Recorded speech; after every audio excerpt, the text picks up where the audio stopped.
পরিত্যক্ত ঘোষণা করার ৭ বছর পরেও ক্লাস চলছে গাইবান্ধার পলাশবাড়ি মেরিরহাট সরকারি প্রাথমিক বিদ্যালয়ে। শিক্ষকরা জানান, বিকল্প ব্যবস্থা না থাকায় জীবনের ঝুঁকি নিয়ে সেখানে চলছে ছোট শিশুদের লেখাপড়া।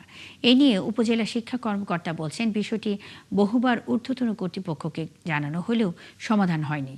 পাপুল সরকারের তথ্য ও ছবিতে প্রতিবেদন। ক্লাসের ভাঙা ছাদ থেকে প্রায় খসে পড়ছে পলেস্তারা। কোথাও ফেটে গেছে বিম পিলার, আবার কোথাও মরিচা ধরা রড বেরিয়ে আছে ছাদ থেকে। যে কোনো সময় বড় দুর্ঘটনার শঙ্কা। এরই মধ্যে চলছে গাইবান্ধার পলাশবাড়ী উপজেলার মেরিরহাট সরকারি প্রাথমিক বিদ্যালয়ের শিক্ষার্থীদের লেখাপড়া। ১৯৪১ সালে প্রতিষ্ঠিত বিদ্যালয়টি ১৯৯৮ সালে পুনর্নির্মাণ করা হয়। অথচ এরপর থেকে আর কোনো সংস্কার না হওয়ায় ঝুঁকিপূর্ণ শিক্ষা ভবনটি ২০১৯ সালে পরিত্যক্ত ঘোষণা করা হয়। ভাঙে ভাঙে আমাদের এখান গায়ে পড়ে, আমরা ঠিক মতো পড়তেও পারি না। বৃষ্টি বর্ষা বাদলের দিন আসলে বাচ্চারা স্কুলে আসলে ভেঙে পড়ে, আমরা ভয়ে থাকি। যারা টিচার আছেন তারা সুষ্ঠুভাবে বা সুন্দরভাবে আন্তরিকতার সহিত পাঠদান করেন।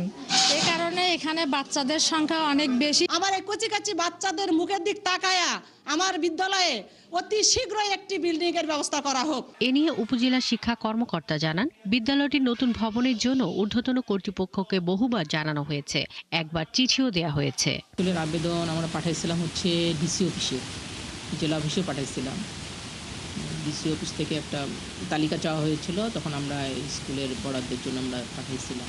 যদিও উপজেলা নির্বাহী কর্মকর্তা বলছেন, লিখিত আবেদন পেলে দ্রুত প্রয়োজনীয় পদক্ষেপ নেওয়া হবে। প্রতিষ্ঠান প্রধান আমার দপ্তরে এই ব্যাপারে এখন পর্যন্ত আসেন নাই। যদি উনি আসেন তো প্রাথমিক শিক্ষা অধিদপ্তর আছেন, প্রাথমিক শিক্ষা অফিসার আছেন, এনাদের মাধ্যমে বসে আমরা হয়তো সরকারের নজরে নিয়ে আসতে পারি। আর সরকারের তো প্রাথমিক বিদ্যালয়গুলোর মান উন্নয়নে পিএডিপি 4 থেকে শুরু করে অনেক প্রজেক্ট চলমান আছে। ১৯৪১ সালে প্রতিষ্ঠিত মেরিরহাট সরকারি প্রাথমিক বিদ্যালয়ে বর্তমানে রয়েছেন ২ শতাধিক শিক্ষার্থী ও ৭ জন শিক্ষক।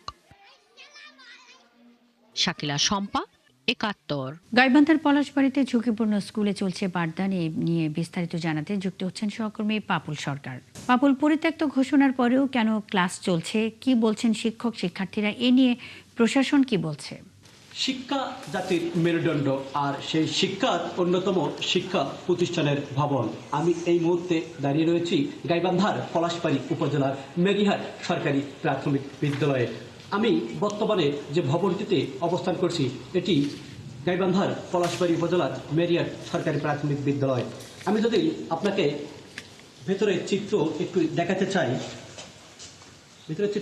চাই, যে শ্রেণীকক্ষের ছাদ থেকে খসে পড়ছে পলেস্তারা, ফেটে গেছে বিম ও পিলার,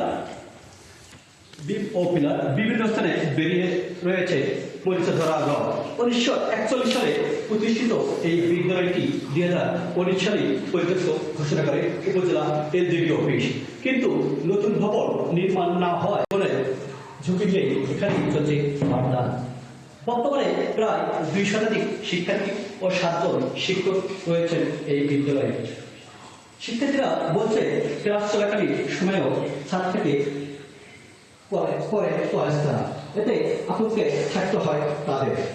একই সঙ্গে অভিভাবকরাও তাদের সন্তানদের শিক্ষা প্রতিষ্ঠানে পাঠিয়ে থাকেন দুশ্চিন্তায়। কিছুদিন আগেও এই শিক্ষা প্রতিষ্ঠানে সহকারী শিক্ষিকা মাথার উপরে খসে পড়ে পলেস্তারা, গুরুতর আহত হন তিনি। এই বিদ্যালয়ে রয়েছেন প্রায় ২ শতাধিক শিক্ষার্থী এবং ৭ জন শিক্ষক। এদিকে উপজেলা শিক্ষা কর্মকর্তা জানিয়েছেন, নতুন ভবনের জন্য ঊর্ধ্বতন কর্তৃপক্ষের কাছে একাধিকবার চাহিদাপত্র পাঠানো হলেও এখনো কোনো বরাদ্দ পাওয়া যায়নি। এলাকাবাসীর দাবি, কোমলমতি শিশুদের নিরাপদের স্বার্থে নতুন ভবন নির্মাণ করা প্রয়োজন। এই ছিল আমার কাছে গাইবান্ধার। পাপুল সরকার, অসংখ্য ধন্যবাদ। সঙ্গেই থাকবেন। গাইবান্ধার পলাশবাড়িতে ঝুঁকিপূর্ণ স্কুলে চলছে পাঠদান, এ নিয়ে খবরাখবর নিয়ে পাপুল সরকার যুক্ত ছিলেন।